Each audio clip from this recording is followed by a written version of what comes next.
Maya Chen pressed her palm against the bioscanner, her heart hammering like a war drum against her ribs. The sleek device hummed, its blue light dancing across her skin like tiny electric spiders. Around her, the Galactic transit hub buzzed with activity. Tentacled Vorthack merchants argued over shipping rates, while crystalline Zephyrite chimed their melodic conversations. "Come on," she whispered, sweat beading on her forehead despite the station's perfect climate control. "Just this once, work with me." The scanner's hum grew louder, angrier. Then it happened. Beep, beep, beep. The sound cut through the hub's chatter, like a plasma soared through butter. Every conversation stopped. Every alien eye, compound or otherwise, turned toward Maya. The scanner's display flashed angry red text in 17 different languages, but the one that made Maya's blood freeze was the universal script at the top. Species, Deathworlder, Earth. Threat level, maximum. Quarantine protocols activated. "Oh, you've got to be kidding me," Maya muttered, backing away from the scanner as if it might explode. Which, knowing her luck with alien technology, it probably would. Security drones descended from the ceiling like metallic vultures, their targeting systems painting red dots across her chest. The nearest Vorthack merchant scrambled backward, so fast his tentacles got tangled, sending him tumbling into a display of exotic fruits that immediately began screaming in distress. "Attention, Deathworlder," boomed a voice in the station's PA system. "You will comply with immediate detention procedures. Resistance is futile and will result in severe bodily harm." Maya let out a laugh that sounded more like a bark. "Futile? Oh, honey, you clearly haven't done your homework on humans." The security chief, a towering Krell with armor plates that could stop a tank shell, approached with his weapon drawn. His forearms moved in perfect synchronization, a deadly dance Maya had learned to recognize during her years as a black market trader in the outer systems. "Commander Thex," she said, raising her hands in mock surrender, still rocking that whole walking fortress look. "I see. It really brings out your eyes. All 6 of them." Thex's mandibles clicked in what might have been amusement or annoyance. With Krell, it was hard to tell. "Maya Chen, the Council should have known you would eventually surface here." "The Council can kiss my Deathworlder backside," Maya replied sweetly. "I paid for passage just like everyone else. My credits are as good as any tentacle freaks in this station." A collective gasp rose from the gathered aliens. Someone in the crowd whispered, "She insulted the Vorthack." The human actually insulted the Vorthack. Maya shrugged.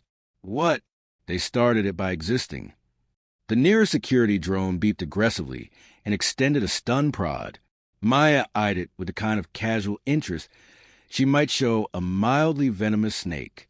"You know," she continued conversationally, "this whole Deathworlder thing has really started to get on my nerves. Sure, Earth had a few evolutionary challenges.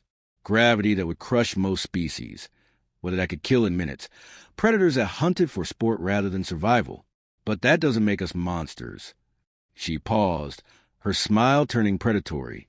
"That just makes us very, very good at surviving things that would turn most of you into paste." Commander Thex's weapon powered up with a high-pitched whine. "You will come quietly, human. The Council has questions about your activities in the Proxima system." "Questions?" Maya's eyebrows shot up. "About what? My perfectly legal salvage operations? My completely legitimate business dealings? Or are you still upset about that little incident with the Hegemony battlecruiser?" "You destroyed a Hegemony battlecruiser," Thex stated flatly. "I liberated a ship full of slaves and happened to disable the pursuer," Maya corrected. "The fact that it exploded was entirely their own fault." "Really? Who puts the self-destruct button next to the coffee dispenser?" The crowd murmured nervously. Destroying a Hegemony vessel was the kind of thing that started wars. Or ended them, depending on your perspective.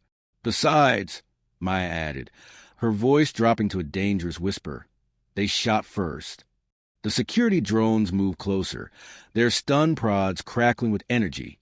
Maya counted 6 of them, plus Commander Thex and his squad of 4 Crow warriors. 12 armed opponents in a crowded transit hub with hundreds of potential civilian casualties. Perfect. You know what the funny thing about being from a death world is? Maya asked, apparently oblivious to the weapons pointed at her. Everyone assumes we're the monsters. But the real monsters?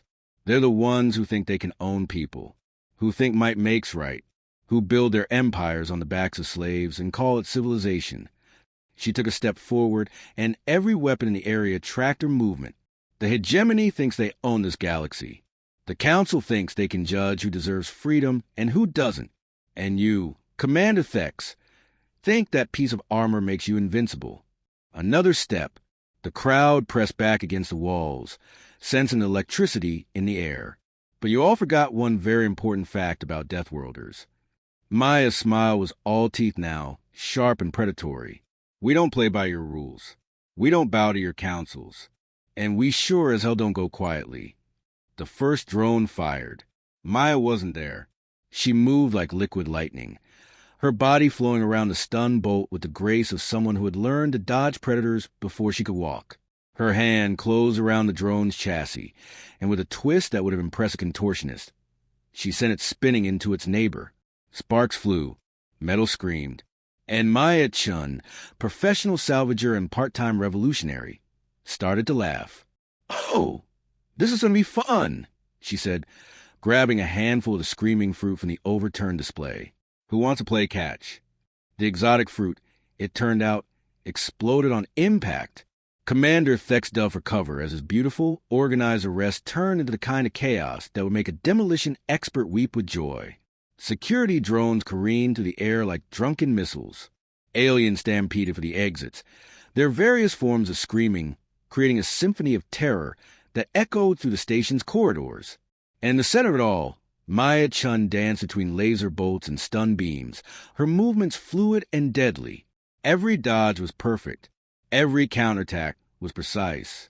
Every step was calculated to cause maximum chaos with minimum civilian casualties.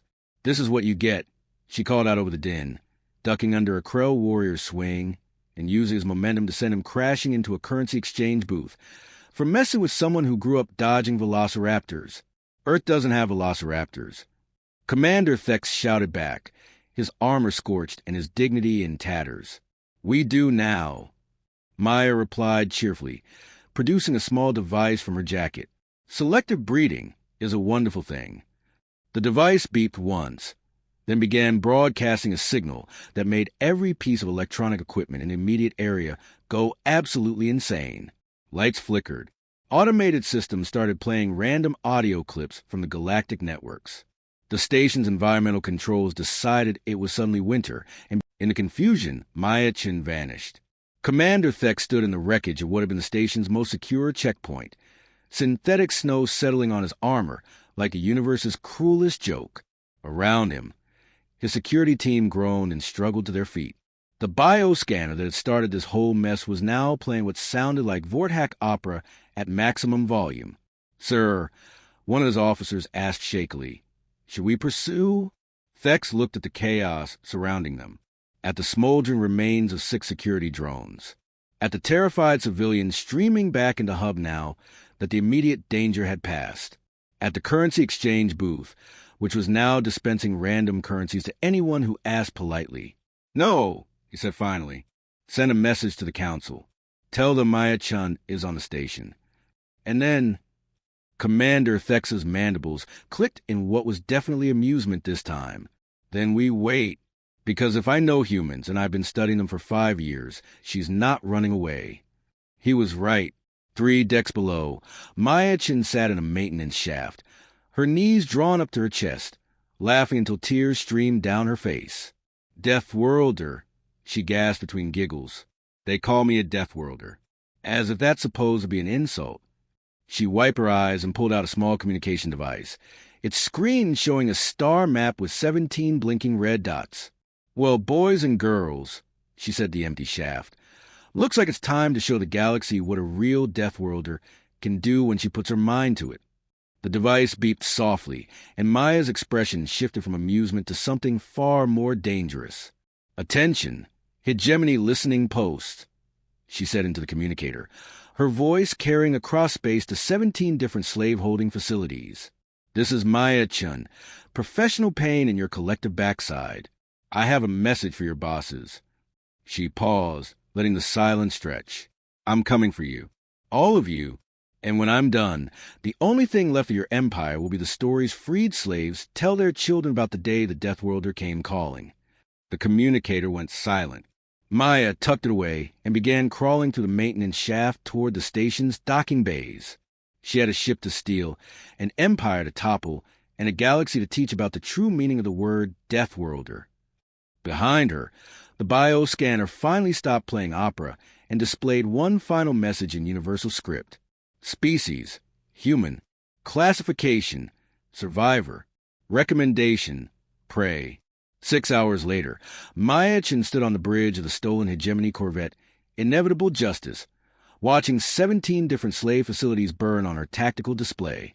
The irony of the ship's name wasn't lost on her. Sometimes the universe had a sense of humor. Status report. She called out to her crew, a motley collection of freed slaves and criminals who shared her particular brand of moral flexibility. 15 facilities confirmed destroyed, reported Zara, a blue-skinned Altarian whose family had been enslaved for 3 generations. 2 are still broadcasting distress signals. Let them, Maya said, settling into the captain's chair that had once belonged to a Hegemony admiral. I want every slaver in the galaxy to hear those screams. Fear is a wonderful motivator. Her first officer, a former gladiator named Rex who looked like someone had crossed a rhinoceros with a very angry tree, rumbled his agreement. The Hegemony response fleet is mobilizing. 12 dreadnoughts, 40 destroyers, and enough fighters to blot out a small sun.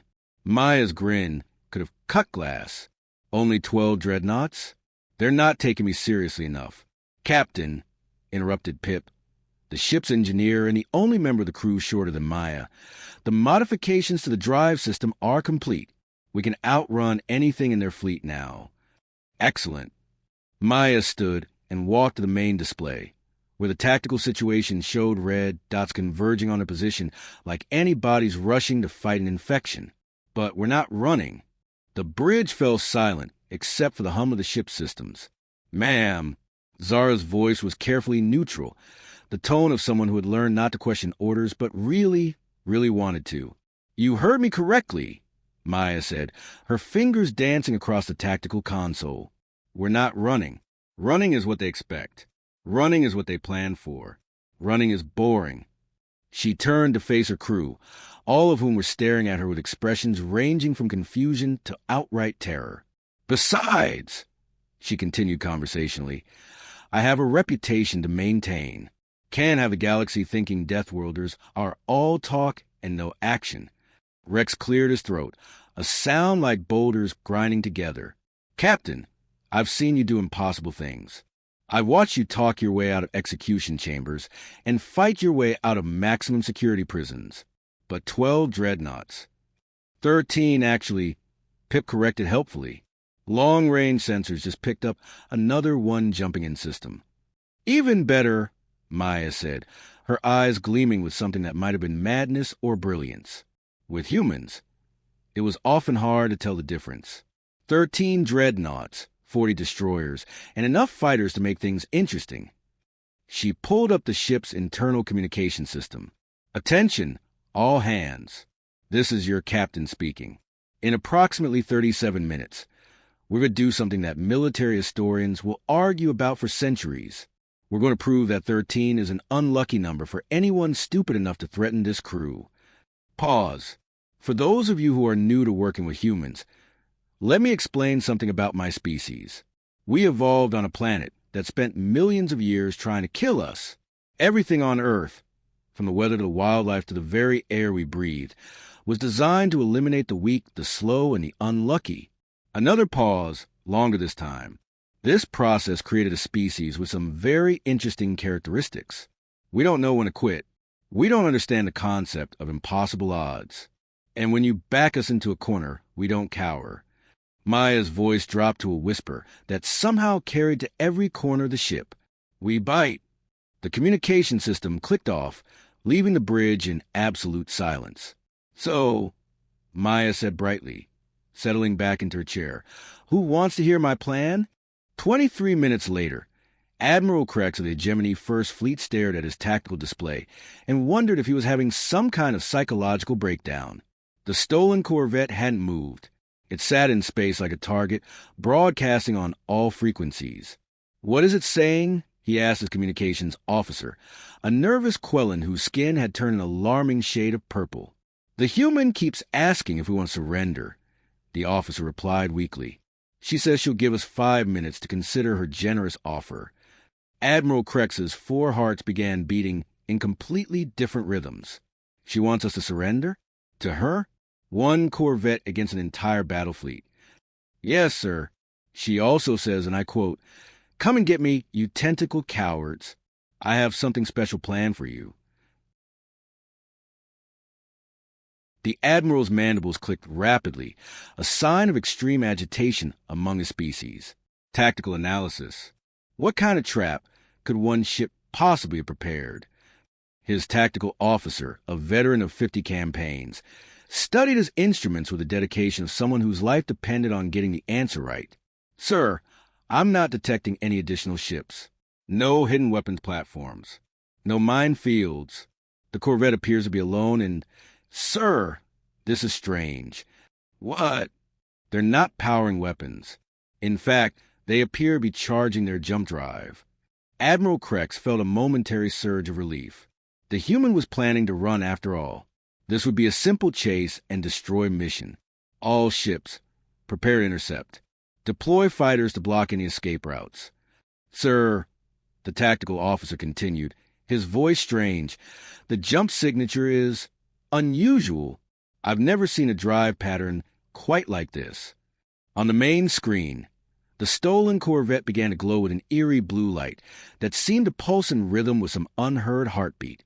Inside the inevitable justice, Maya Chen stood at her engineering console, her hands flying over controls that no Hegemony engineer would have recognized.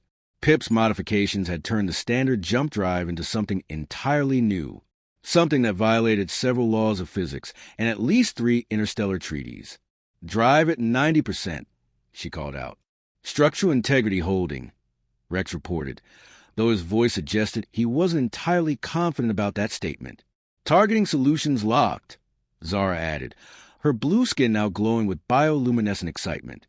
Maya took a deep breath and thought about home, about Earth, with its impossible gravity and predatory wildlife, about humans who had looked at a planet trying to kill them and decided to make it their own, about the children in those slave facilities who would never see their families again if she failed.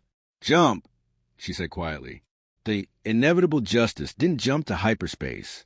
It jumped through space. One moment, it was sitting motionless in front of 13 dreadnoughts. The next moment, it was inside the formation, its modified drive having moved it through normal space at a speed that should have torn the ship apart. Maya's crew, strapped into their stations and protected by inertial dampeners that Pip had somehow convinced to work beyond their design specifications, watched their tactical display explode with targets. "Fire," Maya said. The Corvette's weapons, also modified by Pip's genius and Maya's complete disregard for manufacturer specifications, unleash hell. But they didn't fire at the dreadnought's armor or shields. They fired at something much more vulnerable. They fired at the fighters. Hundreds of small, agile craft that had been deployed to prevent escape suddenly found themselves in a crossfire of weapons designed to destroy capital ships. The slaughter was magnificent and terrible. "Phase 2, Maya announced calmly, as explosions bloomed across space like deadly flowers. The Corvette jumped again.